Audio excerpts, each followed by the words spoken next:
Hello folks, in today's video we're going to dethatch and scarify, I love that term, my really poor front yard.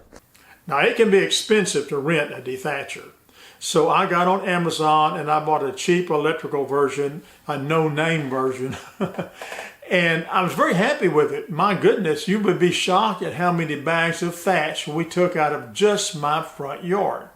So stay tuned, I'm going to show you that, and we'll also talk about some techniques and tips for how to dethatch and to scarify.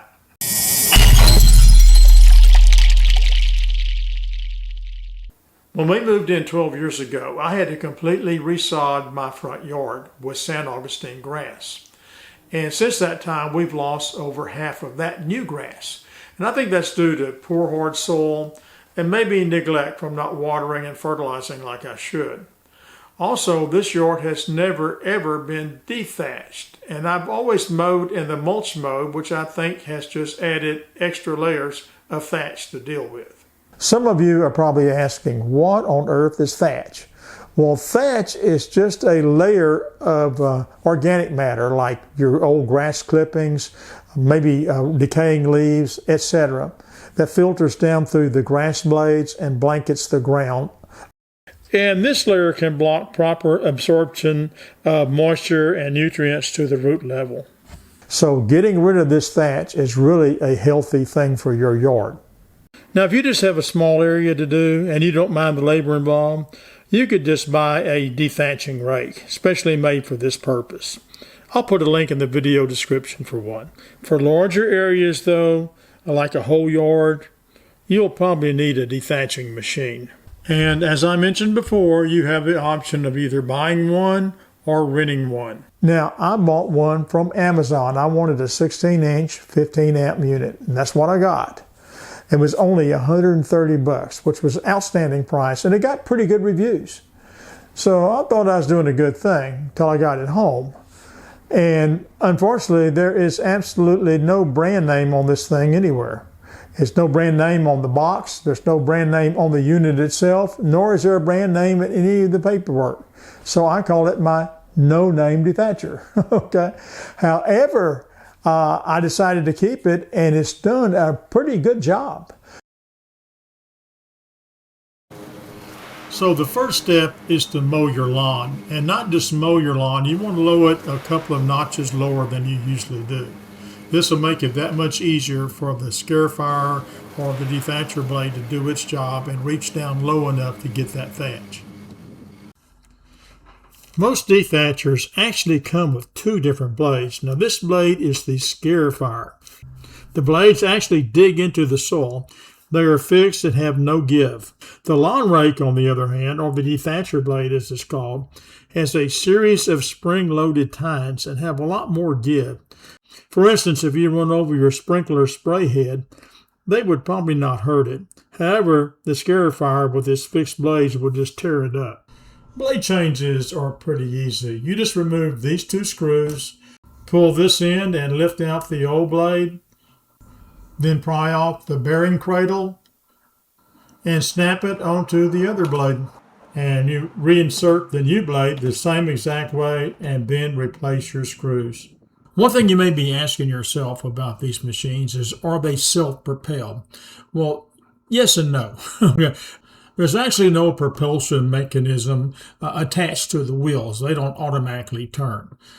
So what happens is that the spinning action of the blade helps pull it forward a bit when you slightly push on it. So it's very easy to push.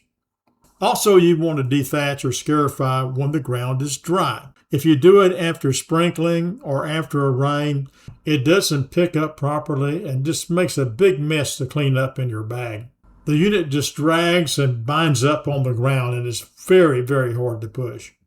So I installed the smaller dethatching blade first and did the entire front yard with it.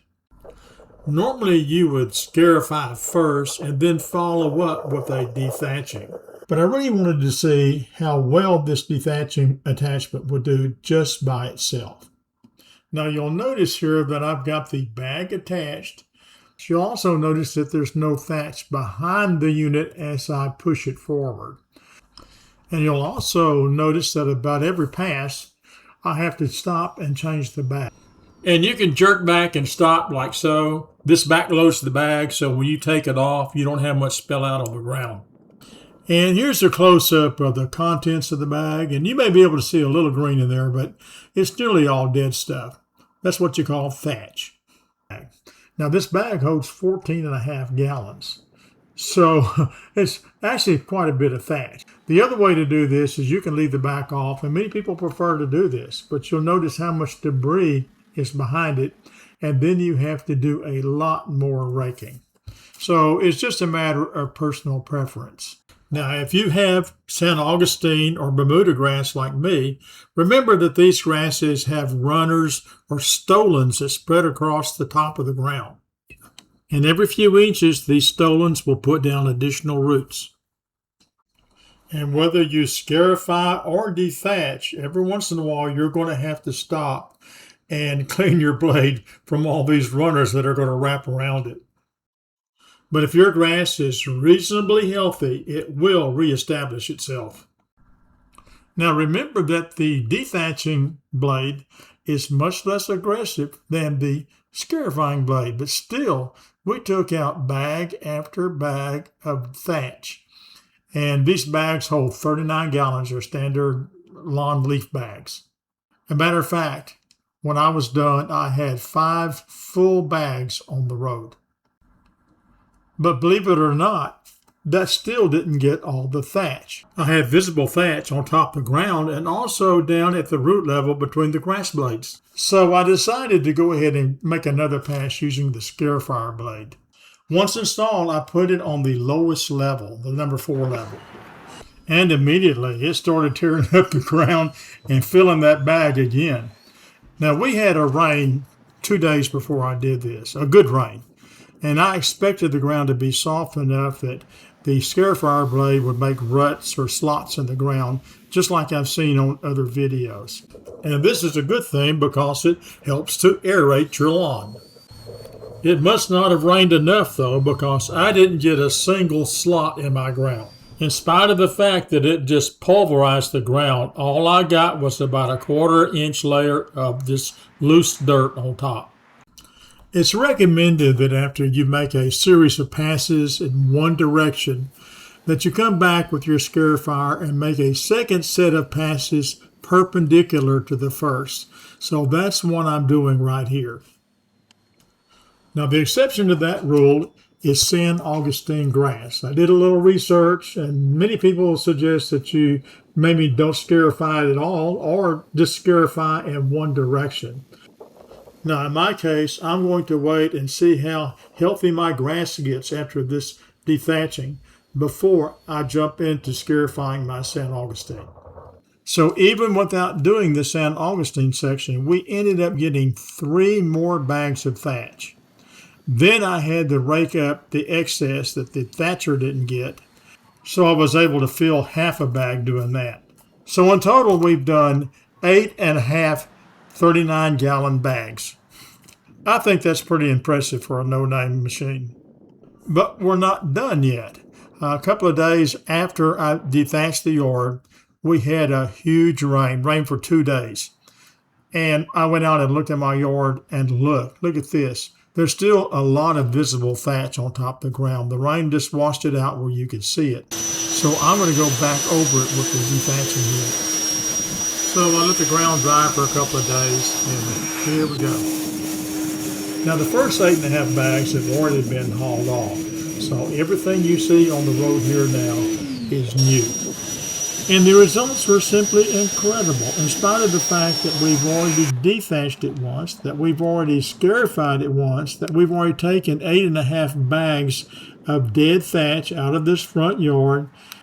On this last dethatching, we took an additional 8.5 bags of thatch for a total of 17 bags of dead thatch, dead grass clippings out of this one front yard. No wonder I was having trouble growing grass. And here you can see what the yard looks like after the dethatching and scarifying process. Now hopefully you have healthier grass and yours won't look nearly this drastic. And in spite of the fact that we took out those 17 bags of thatch, there is actually still more thatch in areas coating the ground, and I'm going to have to get that probably with a hand rake. And that makes me wonder, if I bought a nicer name brand dethatching machine, would that thatch be left on the ground now? Maybe I would have 20 bags on the road. Or maybe not. Anyway, I will leave a paid link in the video description for the dethatcher I bought in case you just want to look at it, and also the dethatching rake. So folks, if this has helped you, be sure to give us a like and consider subscribing to our channel. And if you would like to comment, be sure to do that. I will answer you. It may take a while, but I will answer you. Okay. So until next time, folks, God bless you and your family, and thanks for watching.